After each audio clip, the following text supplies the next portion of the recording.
원주 기업도시가 15년의 개발 사업을 마치고 준공식을 가졌습니다. 이낙연 국무총리는 기업도시 성공을 위해 정부 차원의 규제를 개선하겠다고 밝혔습니다.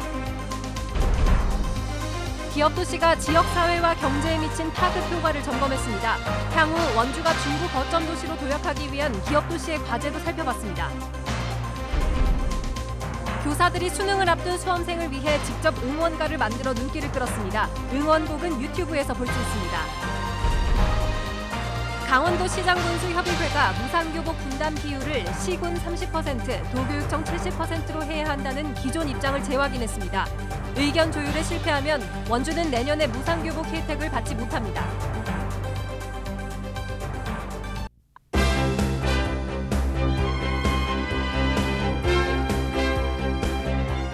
안녕하십니까. 뉴스데스크 원주입니다. 원주 기업도시가 그간의 대장정을 끝내고 오늘 준공식을 열었습니다. 15년이라는 지난한 과정을 거쳐 충주에 이어서 전국 두 번째로 준공된 건데요. 혁신도시와 더불어서 원주를 중부권 거점 도시로 만드는 원동력이 될 것으로 기대를 모으고 있습니다. 이병선 기자입니다. 지난 2005년 참여정부 국가균형발전계획의 하나로 시작된 원주 기업도시. 총면적 520만 제곱미터에 사업비 9,750억 원을 들여 40여 개 기업과 3만여 명의 정주 인구를 수용할 수 있는 자급형 복합도시로 태어났습니다. 특히 지난해 정부가 원주시를 디지털 헬스케어 국가산업단지로 지정하면서 기업도시에 입주하는 의료기기 업체들과의 시너지 효과도 기대되는 상황입니다. 원주 기업도시의 조속한 성공과 원주 전체의 도약을 위해 정부는 기업의 투자와 입주를 어렵게 하는 모든 규제를 과감히 개선하겠습니다. 15년 만에 개발 사업은 무사히 마무리됐지만 과정은 결코 순탄하지 않았습니다. 초기에는 모두 6곳이 기업도시를 유치했지만 글로벌 금융위기 등을 거치며 무안과 영암, 해남, 무주 등이 사업을 포기했습니다. 원주는 애초에 의료기기와 제약회사를 중심으로 입주 기업을 꾸리려 했지만 2009년 첨단의료 복합단지 유치에 실패하면서 방향 수정이 불가피해졌습니다. 이듬해 해는 입주 기업에게 법인세를 감면해줬던 조세특례 제한법이 개정되면서 1년 동안 기업 유치가 중단됐습니다. 특히 공사를 진행하는 건설업체들이 줄도산을 하면서 사업 자체가 좌초 위기에 몰리기도 했습니다. 이게 과연 분양이라든지 성공을 할까? 여기에 대한 많은 의구심이 많이 가졌고 또 참여했던 건설사들이 중간에 부도나고 그런 회사들이 많았던 그런 어려움이 있습니다. 천신만고 끝에 2015년 지식산업용지 198만 제곱미터가 1단계 준공을 마쳤고 점포겸용 상업용지는 최고 경쟁률 9,395대 1이라는 경이로운 기록을 남기기도 했습니다. 아파트 입주도 순항하면서 전체 준공 이전에 이미 16,000여 명이 유입돼 도시의 모습을 갖췄습니다. 미분양이 산업단지가 한 7만 평 정도 남아 있습니다. 이제 거기에 팔면은 거의 이제 미분양은 해소되고 현재 그 업체는 접촉 중에 있고 뭐 조만간에 팔릴 거라고 봅니다. 기업도시가 준공됨에 따라 특수목적법인인 주식회사 원주기업도시는 앞으로 2, 3년의 절차를 거친 뒤 청산합니다. 완연하게 모습을 갖춘 원주기업도시가 원주를 중부권 거점 도시로 끌어올릴 수 있을지 기대를 모으고 있습니다. MBC 뉴스 이병선입니다. 원주 기업도시는 일반 택지나 산업단지와는 달리 자급자족형 도시 형태로 조성됐습니다. 지역 경제에 적지 않은 영향을 주고 있는데요. 지금까지의 변화와 앞으로의 과제를 짚어봤습니다. 김진아 기자입니다. 기업도시가 지역 경제에 미친 가장 큰 영향은 고용 창출과 인구 유입입니다. 당초 기대와 달리 업체 직접 고용 인원은 4,000명 수준에 그치고 있지만 상가 등 전체 기업도시를 따지면 향후 2만 명 수준에 달할 것으로 기대됩니다. 원주 이전 후에 약 200명의 직원을 원주 지역에서 신규로 채용하였고 약 50명의 직원이 다른 지역으로부터 원주로 이전하게 되었습니다. 3천여 명 수준이던 지정면 인구는 1년 반 만에 19,000여 명으로 급증해 6번째로 인구가 많은 지역으로 성장했고 원주가 아닌 타 시도에서 전입한 인구가 30%를 차지해 4,800명의 인구 유입 효과를 봤습니다. 22개 기업과 6,200여 세대가 입주를 마치면서 지난 3년간 666억 6천만 원의 세수입도 발생했습니다. 공공기관 위주인데다 기존 도심과 접해 있는 혁신도시와 달리 도심과 떨어진 자족도시 성격으로 소비가 도시 안에서 소화되다 보니 상경기 기대감도 높습니다. 외부하고 연결되지 않고 그 자체만으로 상권이 있고 더구나 상가가 혁신도시만큼 많지가 않아요. 지금 혁신도시 같은 경우 한 53% 정도 공실이 있거든요. 근데 그에 비해서 기업도시 상권은 괜찮아요. 아파트 12,000여 세대가 한꺼번에 풀리면서 지역 부동산 시장에는 큰 영향을 줬습니다. 공급 과잉에 정부 대출 규제까지 맞물려 아파트 가격 하락을 주도했고 도심 원룸 주택의 공동화 현상도 계속되고 있습니다. 반면 도심보다 저렴한 가격에 젊은 층의 기업도시 유입이 증가했고 내 집 마련의 기회가 확대된 긍정적 면도 있습니다. 전월세는 물량이 많이 딸리는 편입니다. 보증금이 일단 저렴하다 보니까 시내권에서 젊은 분들이 유입되고 있는 상황입니다. 한꺼번에 인구 2만 명이 몰렸지만 생활 인프라 속도는 따라가지 못하면서 콩나물 교실과 원거리 통학이 이어지고 있고 출퇴근 시간 극심한 병목 현상과 대중교통 불편, 공공시설 미비도 조속히 해결해야 할 과제입니다. 또 당초 목적대로 의료 특화 도시를 기반으로 한 중부 내륙 거점 도시로의 성장을 위해선 산업 개편도 시급하다는 지적도 나오고 있습니다. 기존에 구축된 의료기기 인프라에 디지털 헬스케어 같은 서비스 산업이 접목돼야 기업 도시의 경제적 파급 효과를 극대화할 수 있다는 겁니다.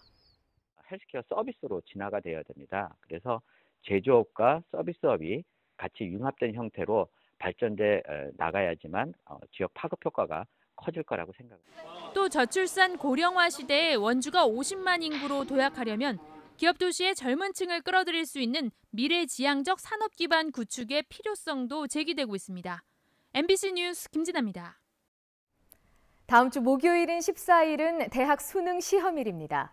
긴장하고 있는 수험생들을 위해서 교사들이 직접 만든 노래를 불러주기도 하고 벌써 곳곳에서 응원의 물결이 이어지고 있습니다. 허주희 기자입니다. 수능을 앞둔 고3 교실. 시험 당일 긴장감을 낮추기 위해 실제 시험장에서 듣게 될 안내 방송이 흘러나옵니다. 제2교시 준비량입니다. 수험생들은 이제 마무리 학습을 하면서 다시 한번 각오를 다집니다. 떨리는 순간이지만 역설적으로 지금이 가장 제 꿈과 가장 맞닿아 있는 순간이라고 생각합니다. 그래서 이 시간이 끝나면 언젠가는 지금이 가장 제가 아끼는 시절이 될 수 있을 것 같고 이렇게 인생의 전환점에 선 제자들을 응원하기 위해 선생님들이 노래 선물을 보냈습니다. 꽃이란 제목으로 현직 교사들이 작사, 작곡도 하고 뮤직비디오까지 만들었습니다. 수년간 고3 담임을 했던 경험이 노랫말에 담겼습니다. 수능 등급이 전부가 아니다. 그 학생을 전부 말해주지 않는다라는 마음을 가지고 좀 포기하지 않고 늘 언제나 열심히 현재를 즐겼으면 좋겠습니다. 5명의 선생님이 부르는 노래와 수험생들의 힘겨운 일상이 교차하면서 수험생들에게 위로와 격려의 마음을 전합니다. 이 노래를 듣고 우리 학생들이 힘을 얻고 힐링할 수 있고 수능이라는 큰 관문 앞에서 더 화이팅할 수 있도록 작은 선물이 되었으면 좋겠습니다. 합격을 꿈꾸는 이들에게라는 부제를 단 이 응원곡은 음원 제공 사이트와 유튜브를 통해 무료 배포됐습니다. 도내 18개 시군 교직원들도 응원의 메시지를 보냈습니다. 대형 현수막을 걸면서 수험생들이 긴장하지 않고 자신의 실력을 최대한 발휘하기를 기원합니다. 이제 수능 시험까지는 일주일 남짓. 진학 담당 교사들은 불안한 마음에 지금 인터넷에서 유포되는 새로운 유형의 사설 문제지를 풀지 말고 올해 치렀던 모의고사와 기출문제 중에서 틀린 문제를 다시 확인해 더 이상 실수하지 않는 것이 중요하다고 조언합니다. MBC 뉴스 허주입니다.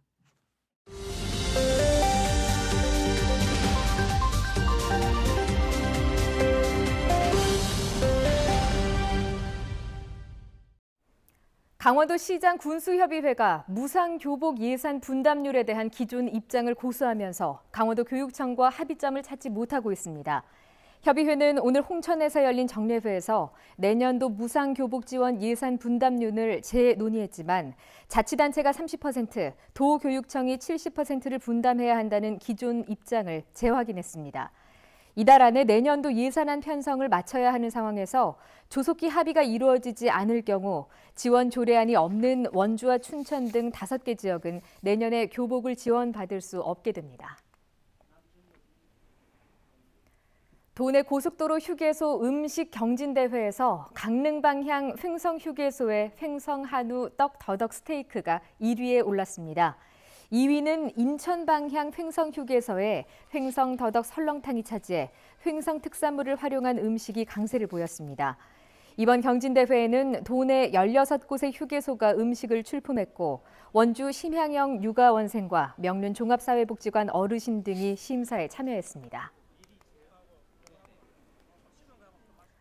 오늘 새벽 1시 10분쯤 횡성군 청룡리에서 산에 나간다며 집을 나갔다가 실종된 73살 김모 씨가 실종 접수 12시간 만에 집 근처에서 발견됐습니다. 소방당국은 집 근처 야산에 앉아있던 김 할머니를 산불 감시원이 발견했으며 건강 상태는 양호해 보였지만 일단 인근 병원으로 할머니를 이송했다고 밝혔습니다. 오늘 새벽 치매 병력이 있는 김 할머니가 장작을 패러 간다며 나간 뒤 실종됐다는 신고를 받은 경찰과 소방당국이 수색 작업을 벌여왔습니다. 영월을 방문하는 관광객이 크게 늘었습니다. 올 들어 9월 말까지 고시굴, 장릉, 청령포, 별마로 천문대, 박물관 등 영월적 관광지를 찾은 유료 관광객은 122만 6천여 명으로 집계됐습니다. 이는 지난해 같은 기간에 비해 87%가 늘어난 것으로 여름인 7, 8월만 놓고 보면 작년 25만 6천여 명에서 올해는 58만여 명으로 2배 이상 급증했습니다. 여행 전문 조사업체 컨슈머 인사이트의 2019 국내 여름휴가 여행 조사에서도 영월군은 전국 155개 시군 중 종합 만족도 2위를 차지했습니다.